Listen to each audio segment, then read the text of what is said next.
എൻ്റെ പേര് വിമൽരാജ് എന്നാണ്. ഞാൻ കേരള വനഗവേഷണ സ്ഥാപനത്തിൽ ലൈബ്രറിയിൽ പ്രൊജക്ട് ഫെല്ലോ ആയിട്ട് വർക്ക് ചെയ്യുകയാണ്. ഞാനിവിടെ പ്രസൻറ്റ് ചെയ്യുന്ന പേപ്പറിൻ്റെ പേര് transforming nature of public libraries എന്നാണ്. എന്ന് വെച്ചാൽ മാറേണ്ട അല്ലെങ്കിൽ മാറ്റം വരുത്തേണ്ട ലൈബ്രറി സംസ്കാരങ്ങൾ എന്തൊക്കെയാണെന്നാണ് ഞാനിവിടെ പറയുന്നത്.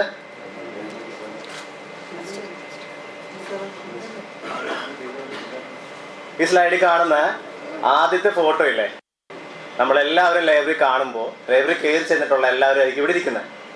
ഈ ലൈബ്രറി സ്റ്റാഫ് അല്ലെങ്കിൽ ലൈബ്രറിയൻ്റെ ഭാഗത്ത് നിന്ന് ഇത്തരത്തിലുള്ള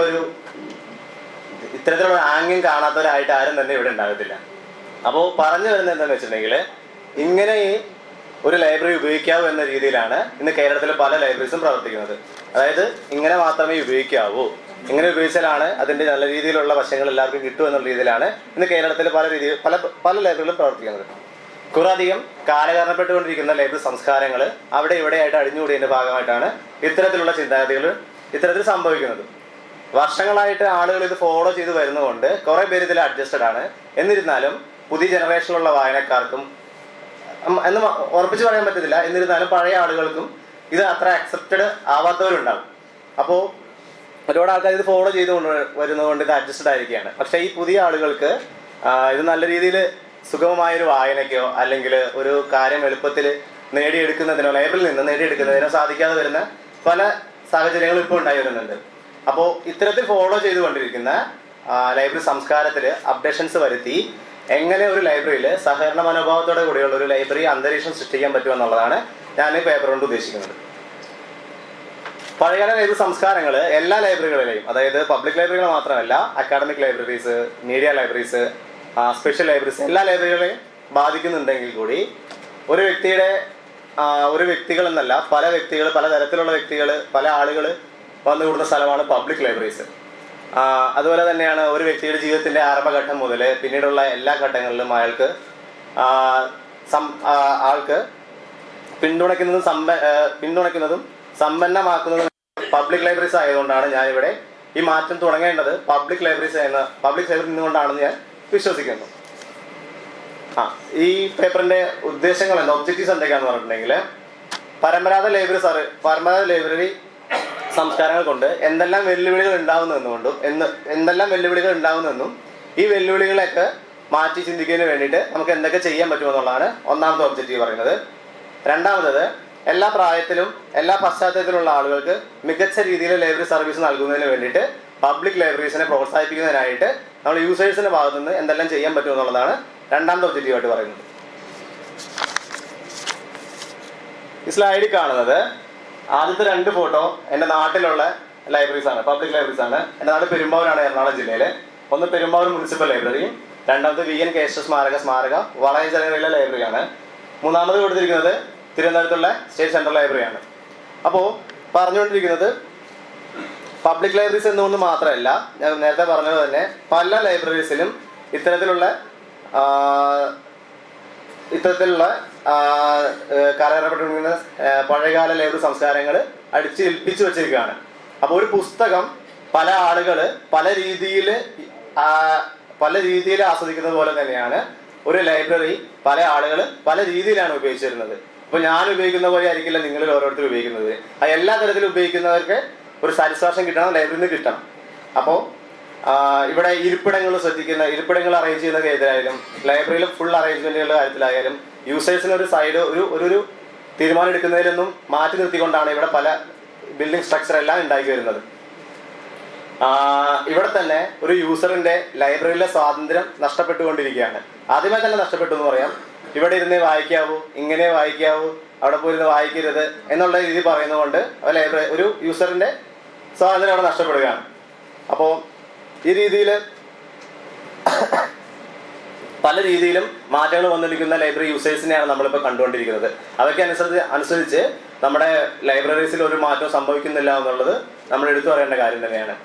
നമ്മുടെ പബ്ലിക് ലൈബ്രറികളിൽ നിന്നും ഏറ്റവും പുതിയ വിവരങ്ങൾ നമുക്ക് കിട്ടുന്നില്ല എന്നുള്ളത് ഒരു വലിയ പോരായ്മ തന്നെയാണ്. പുതിയ വിവരങ്ങൾ എന്ന് പറയുമ്പോൾ നമുക്ക് എന്താണോ ലേറ്റസ്റ്റ് ആയിട്ട് വന്നുള്ള കാര്യങ്ങൾ ഈ വക സാധനങ്ങളൊന്നും നമുക്ക് അവിടെ നിന്ന് കിട്ടത്തില്ല. ഇതൊരു വലിയ പോരായ്മയായിട്ട് ഞാനിവിടെ ചൂണ്ടിക്കാണിക്കുന്നു. മാറേണ്ട അല്ലെങ്കിൽ മാറ്റം വരുത്തേണ്ട ലൈബ്രറി സംസ്കാരത്തിലേക്ക് ഞാൻ ആദ്യമായി പറയുന്ന പോയിന്റാണ് ഓരോ വായനയ്ക്ക് ഓരോ മുറി. ഇതുകൊണ്ട് ഉദ്ദേശിക്കുന്നത് എന്താണെന്ന് വെച്ചിട്ടുണ്ടെങ്കിൽ, നമ്മളിപ്പോൾ ലൈബ്രറിയിൽ കഴിച്ചെന്നാൽ വായിക്കാനായിട്ട് 1-2 ഏരിയസ് ഉണ്ടാവും. ചിലപ്പോൾ പീരിയോഡിക്കൽ സെക്ഷൻ വായിക്കാൻ, ന്യൂസ് പേപ്പർ വായിക്കാനായിട്ട് ഏരിയയും മറ്റുള്ള പുസ്തകങ്ങൾ വായിക്കാനായിട്ട് ഓരോ ഏരിയസ് ആയിരിക്കും. അപ്പോൾ നമ്മൾ ഇവിടെ പറയുന്നത് എന്താ വെച്ചിട്ടുണ്ടെങ്കിൽ, അന്തരീക്ഷം ഏതൊരു അന്തരീക്ഷമാണോ നമ്മൾ വായിക്കേണ്ട ഏത് സാധനമാണോ അതനുസരിച്ചായിരിക്കണം അന്തരീക്ഷം ക്രിയേറ്റ് ചെയ്യേണ്ടത്. ഇപ്പോൾ നോവൽ വായിക്കുന്ന ഒരാൾക്ക് ആ മുറിയിൽ ചെന്നിട്ടുണ്ടെങ്കിൽ നോവലിലെ കുറേ പുസ്തകങ്ങൾ കാണാൻ പറ്റണം എന്നുള്ളതാണ് എൻ്റെ ഒരു ആഗ്രഹം. അങ്ങനെയാണെങ്കിൽ ആൾക്ക് ആ അന്തരീക്ഷത്തിൽ നിന്ന് മാറിയിട്ടുള്ളൊരു വേറൊരു സംഭവം ആളുടെ ശ്രദ്ധയിലേക്ക് പെടുന്നില്ല. ആൾക്ക് അവിടെ തന്നെ ഇരുന്ന് വായിക്കാനും പറ്റുന്നു കൂടുതൽ അട്രാക്റ്റീവായിട്ട്. ഇപ്പോൾ നമ്മുടെ ലൈബ്രറികളിലൊക്കെ ഒരു റൈറ്റർ വന്നിരുന്ന് എഴുതാൻ വന്നിരിക്കുക ആളാണെങ്കിൽ ആൾക്ക് ആ രീതിയിലുള്ള ഒരു അറേഞ്ച്മെന്റ് ചെയ്ത് കൊടുക്കുകയാണെങ്കിൽ ആൾക്ക് കൂടുതൽ അട്രാക്റ്റീവായിട്ട് ക്രിയേറ്റീവായിട്ട് ചിന്തിച്ചിരുന്ന് ആ റൂമിലിരുന്ന് എഴുതാൻ പറ്റുന്നു. അതുപോലെ തന്നെയാണ് ഒരു ഗവേഷകന്റെ കാര്യം പറഞ്ഞത്. അദ്ദേഹത്തിന് ആ രീതിയിലുള്ള സബ്ജക്റ്റുകളുള്ള ടോപ്പിക്കുകൾ കിട്ടുവാണെങ്കിൽ ശ്രദ്ധ മാറിപ്പോവാതെ അതിനെ കൂടുതൽ ശ്രദ്ധിക്കാനും കഴിയുന്നു. അടുത്തതായിട്ട് പറയുന്നത് തൊട്ടുമുമ്പ് സംവേദന ഇടങ്ങൾ ആകർഷകമായ രീതിയിൽ അലങ്കരിച്ചിരിക്കുക എന്നുകൊണ്ട് ഉദ്ദേശിക്കുന്നത് എന്താ വെച്ചിട്ടുണ്ടെങ്കിൽ, നമ്മൾ ആളുകൾ, ഞാൻ നേരത്തെ പറഞ്ഞത് തന്നെ, ആളുകൾ നിശബ്ദയുടെ കർക്കശമായ നിയന്ത്രണങ്ങൾ എല്ലാ ആളുകളെയും അടിച്ചേൽപ്പിക്കുകയാണ് ഇപ്പോൾ ലൈബ്രറീസ് ചെയ്യുന്നത്. ഇതിന് മാറ്റം വരുത്തിക്കൊണ്ട് വൈവിധ്യമാർന്ന ഒരുപാട് ആശയങ്ങൾ സംസാരിക്കാൻ പറ്റുന്ന ഒരുപാട് ഇടങ്ങൾ ലൈബ്രറി പ്രൊവൈഡ് ചെയ്യുകയാണ് എങ്കിൽ ആ ലൈബ്രറികൾ ഒരു സംവേദനത്തിലുള്ള പൊതു ഇടങ്ങളായി മാറുമെന്നുള്ളതാണ് ഈ രണ്ടാമത്തെ പോയിന്റിൽ നിന്ന് ഉദ്ദേശിക്കുന്നത്. മൂന്നാമതായി പറയുന്നത് ക്രിയേറ്റീവായിട്ട് ഉള്ള ഇരിപ്പിടങ്ങൾ. ഇത് പറയുന്നത് എല്ലാ റീഡേഴ്സിനും സംതൃപ്തിപ്പെടുത്തുന്ന രീതിയിലുള്ള ഇരിപ്പിടങ്ങളല്ല ഇന്ന് ലൈബ്രറീസിൽ കണ്ടുവരുന്നത്. നമുക്ക് പ്രധാനമായിട്ടും കസേര ഉണ്ടാവും, ചിലപ്പോൾ സോഫ ഉണ്ടാവും. ഈ 2 രീതിയിലുള്ള കാര്യങ്ങളെ നമ്മൾ ലൈബ്രറീസിൽ കണ്ടുവരുന്നുള്ളൂ. പക്ഷേ ഇപ്പോഴത്തെ ജനറേഷൻ ആളുകൾക്ക് വേറെ രീതിയിൽ പുസ്തകങ്ങൾ വായിക്കാൻ ഇഷ്ടപ്പെടുന്നവരായിരിക്കും. നമ്മൾ ലൈബ്രറിയിൽ നിന്ന് പുസ്തകം വായിക്കുമ്പോൾ ഒരിക്കലും നമുക്ക് ഇരുന്നല്ലാതെ വേറെ രീതിയിൽ പുസ്തകം വായിക്കാൻ പറ്റുന്നില്ല. കാലുമ്പോൾ കാല് കയറ്റി വെച്ചോ, നമ്മുടെ കസേരയിൽ കാല് കയറ്റി വെച്ചോ പുസ്തകം വായിക്കാൻ ആഗ്രഹിക്കുന്ന പല ആളുകളും ഇന്ന് ഉണ്ടെന്നുള്ളത് നമ്മൾ സത്യം മനസ്സിലാക്കണം. ആ പുസ്തകം നമ്മൾ ലൈബ്രറിയിൽ നിന്ന് എടുത്ത് വീട്ടിലേക്ക് കൊണ്ടുപോവുകയാണെങ്കിൽ ചിലപ്പോൾ നമ്മൾ കിടന്നായിരിക്കും വായിക്കുന്നത്. പക്ഷെ ആ ഒരു ആസ്വാദന രീതി രണ്ടും വ്യത്യാസമാണ്. അതുകൊണ്ട് ഒരാള് എങ്ങനെ ആഗ്രഹിക്കുന്നോ ആ രീതിയിലുള്ള സംവിധാനം ലൈബ്രറിയിൽ ഉണ്ടാവണമെന്ന് ഞാനും ആഗ്രഹിക്കുന്നു. അതിൽ ആദ്യത്തെ വരുന്നത് ബീൻ ബാഗാണ്. ബീൻ ബാഗ് സെറ്റപ്പ് എന്ന് പറഞ്ഞിട്ടുണ്ടെങ്കിൽ കണ്ടിട്ടുണ്ടാവും എല്ലാവരും. ഒരു നല്ല കംഫർട്ട് രീതിയിൽ എല്ലാവർക്കും ഇരുന്ന് വായിക്കാനുള്ള ഒരു രീതിയാണ് ബീൻ ബാഗ് സമ്പ്രദായം. ആ നടുക്ക് കൊടുത്തിരിക്കുന്നത് ഈ ട്യൂബ്ലൈറ്റിൽ വെടിച്ചിരിക്കുന്ന കുറേ നേരം വായിച്ച് കഴിയുമ്പോൾ നമ്മുടെ കണ്ണിനൊരു പ്രശ്നങ്ങളൊക്കെ ഉണ്ടാവും. അത് മാറ്റിയിട്ട് ഡയറക്റ്റ് സൺലൈറ്റ് കിട്ടുന്ന രീതിയിലുള്ള വായനയാണ് അത് പറയുന്നത്. ലാസ്റ്റത്തെ പറയുന്നത് ഈ അടുത്ത് അമേരിക്കയിൽ നടന്നൊരു ലൈബ്രറി ബിൽഡിങ്ങിന്റെ കൺസ്ട്രക്ഷന്റെ ഭാഗമായിട്ടുണ്ടായിരുന്ന ഒരു സർവേയിൽ കൂടുതൽ ആളുകൾ കുട്ടികൾ ചൂസ് ചെയ്ത ഒരു ഏരിയയാണ് സ്റ്റെയർ കേസിൽ എന്നുള്ള വായന. അവർക്ക് സ്റ്റെയർ കേസിൽ കൂട്ടം കൂടി ഇരുന്ന് വായിക്കാൻ വളരെയധികം ഇഷ്ടപ്പെടുന്നു എന്നുള്ളതാണ് പറയുന്നത്. ഇത് നമ്മുടെ കേരളത്തിലെ പല അക്കാഡമിക് ലൈബ്രറീസ് ഇത് കൊണ്ടുവന്നിട്ടുണ്ട്. തൃശ്ശൂർ ജില്ലയിലെ സെന്റ് തോമസ് കോളേജിൽ ഇത്തരത്തിലുള്ള സംവിധാനം കൊണ്ടുവന്നിട്ടുണ്ട്. അപ്പോൾ പബ്ലിക് ലൈബ്രറീസിലേക്ക് ഇത്തരം കൊണ്ടുവന്നിട്ടുണ്ടെങ്കിൽ കൂടുതൽ കുട്ടികളെ അട്രാക്ട് ചെയ്യുന്നതിന് ഇതൊരു നല്ലൊരു മാർഗമായിരിക്കും എന്ന് ഞാൻ വിശ്വസിക്കുന്നു.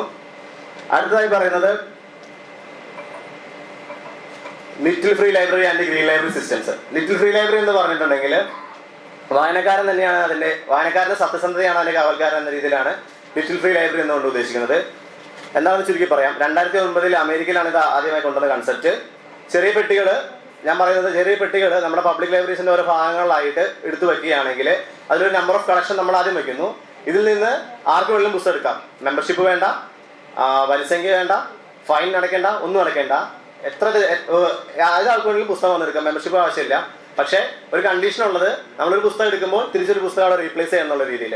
അപ്പോൾ അങ്ങനെ വയ്ക്കുമ്പോൾ വായിച്ച പുസ്തകം സ്വന്തമായിട്ട് വയ്ക്കണം എന്നുള്ള ഒരു കൺസെപ്റ്റ് മാറിയിട്ട് നമ്മൾ പുസ്തകങ്ങൾ ഷെയർ ചെയ്യുക എന്നുള്ളൊരു ഗുഡ് കൺസെപ്റ്റ് കൂടി ഇതിൽ വരികയാണ്.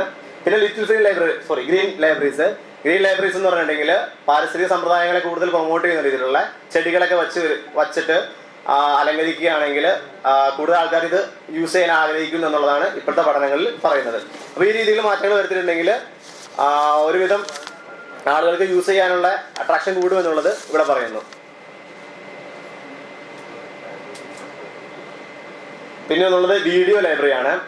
പബ്ലിക്കിനെ കൂടുതൽ ആകർഷിക്കുന്നതിന്റെ ഭാഗമായിട്ട് ധാരാളം ഡോക്യുമെന്ററീസ്, സിനിമ, നാടകം ഇവയെല്ലാം പ്രദർശിപ്പിക്കുന്നതിന് വേണ്ടിയിട്ട് വീഡിയോ ലൈബ്രറീസ് നമുക്ക് പബ്ലിക് ലൈബ്രറിയിൽ കൊണ്ടുവരാൻ സാധിക്കും. അതുപോലെ തന്നെയാണ് വിദഗ്ധരെയും ഗവേഷകരെയും ലൈബ്രറിയിലേക്ക് ക്ഷണിക്കുക എന്നുള്ളത്. ഇത് ഒരു സബ്ജക്റ്റിൽ എക്സ്പെർട്ട് ആയ ആളുകളെ ലൈബ്രറിയിലേക്ക് ക്ഷണിക്കുന്നത് മൂലം നമ്മുടെ യൂസേഴ്സിന് ആ വിഷയത്തെപ്പറ്റി കൂടുതൽ അറിയാൻ പറ്റുകയും ആ വിഷയത്തിലുള്ള ചർച്ചകൾ നടക്കുകയും ആ വിഷയവുമായി ബന്ധപ്പെട്ട പുസ്തകങ്ങൾ ലൈബ്രറിയിൽ വരികയും ഈ പുസ്തകങ്ങളുടെ സർക്കുലേഷൻ നടക്കുകയുള്ള ഇത്തരത്തിലുള്ള നല്ല കാര്യങ്ങൾ ഈ ഒരു പോയിന്റിൽ നിന്നും നമുക്ക് കാണാൻ കഴിയുന്നുണ്ട്. അപ്പോൾ ഇതാണ് എൻ്റെ പ്രസന്റേഷൻ കൊണ്ട് ഉദ്ദേശിച്ചത്. ഇത് കൺക്ലൂഷൻ എന്ന രീതിയിൽ പറയുകയാണെങ്കിൽ നമ്മൾ അടിച്ചേൽപ്പിക്കുന്ന കുറേ നിയമങ്ങളിൽ നിന്ന് ഒരു ലൈബ്രറി സംസ്കാരത്തിൽ നിന്ന് മാറ്റി ചിന്തിച്ചിട്ടുണ്ടെങ്കിൽ കൂടുതൽ ആളുകളെ കൂടി നമുക്ക് ഈ പുതിയ ജനറേഷനിലുള്ള പുതിയ ആളുകളെ കൂടി നമുക്ക് ലൈബ്രറിയിലേക്ക് ആഡ് ചെയ്യാൻ പറ്റുമെന്നുള്ളൊരു പോയിന്റോടെ ഞാൻ ഉദ്ദേശിക്കുന്നത്. ഇതിൽ ആർക്കെങ്കിലും എന്തെങ്കിലും ചോദിക്കാനുണ്ടെങ്കിൽ ചോദിക്കാം. ഉണ്ടോ? Okay sorry. അപ്പോൾ അവസാനിച്ച് ലിറ്റിൽ ലൈബ്രറി ആണോ ഉദ്ദേശിച്ചത്? ഇല്ല, ലിറ്റിൽ ലൈബ്രറി എന്ന് ഉദ്ദേശിക്കുന്നത് ഞാൻ പറഞ്ഞില്ലേ, നമ്മുടെ പബ്ലിക് ലൈബ്രറി ആണെങ്കിൽ പബ്ലിക് ലൈബ്രറിയുടെ പരിസരത്ത് എവിടെയെങ്കിലും ഒരു ചെറിയ ബോക്സിൽ കുറച്ച് പുസ്തകങ്ങൾ നമ്മൾ ആരെങ്കിലും ഇനിഷ്യേറ്റ് എടുത്ത് വയ്ക്കാം. ഇതിനുശേഷം ഈ പുസ്തകം ആർക്കും എടുക്കാം. അപ്പോൾ ഞാൻ ഉദ്ദേശിക്കുന്നത് ലൈബ്രറി മെമ്പർഷിപ്പ് ഉള്ളവർ മാത്രമല്ല, പുറത്തുനിന്നുള്ള ആൾക്കാർ ലൈബ്രറിയിലേക്ക് വരും. അങ്ങനെ അവിടെ വരെ വന്നാൽ പിന്നെ നമ്മുടെ ലൈബ്രറിയിലേക്ക് കയറാതെ പോലില്ല. അപ്പോൾ ഈ പുസ്തകങ്ങൾ എടുക്കണം, ഈ പുസ്തകം ലൈബ്രറിയിൽ ഉണ്ടോ എന്ന് ചേർക്കുന്നു, അങ്ങനെ ആൾക്കാരെ അട്രാക്ട് ചെയ്യാനുള്ള രീതിയിൽ മെമ്പർഷിപ്പിൻ്റെ ഒന്നും ആവശ്യമില്ല. ചോദിച്ചോളൂ. കേൾക്കുന്നില്ല.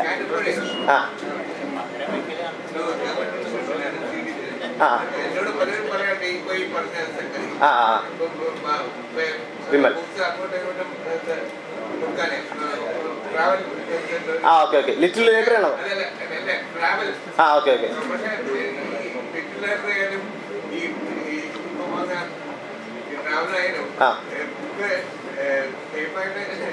എത്തുക എന്നുള്ളത്. അല്ല, ലിറ്റിൽ ലൈബ്രറി എന്ന് ഉദ്ദേശിക്കുന്നത്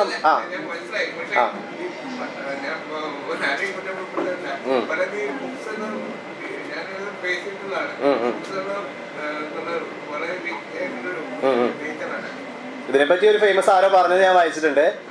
നമ്മള് പുസ്തകം മോഷ്ടിക്കുന്ന ആള് പുസ്തകം വായിക്കുന്ന ഞാൻ അതല്ല പറയുന്നത്. പുസ്തകം മോഷ്ടിക്കുന്ന ആള് പുസ്തകം വായിക്കുന്നില്ല എന്നുള്ളതും വായിക്കുന്ന ആള് പുസ്തകം മോഷ്ടിക്കില്ല എന്നുള്ളതുണ്ട്. അപ്പൊ നമ്മൾ അധികം അത് ആരും അങ്ങനെ ചെയ്യാൻ ചാൻസ് ഇല്ല എന്നാണ് ഞാൻ വിശ്വസിക്കുന്നത്. ചിലപ്പോൾ സംഭവിക്കാതിരിക്കാം. അതൊരു റിസ്ക് ഉള്ള രീതിയിൽ നമ്മൾ എടുക്കുവാണെങ്കിൽ അതൊരു ഗുഡ് കൺസെപ്റ്റ് മുന്നിലോട്ട് കൊണ്ടുപോകാൻ പറ്റും എന്നുള്ളത്. ഓക്കെ.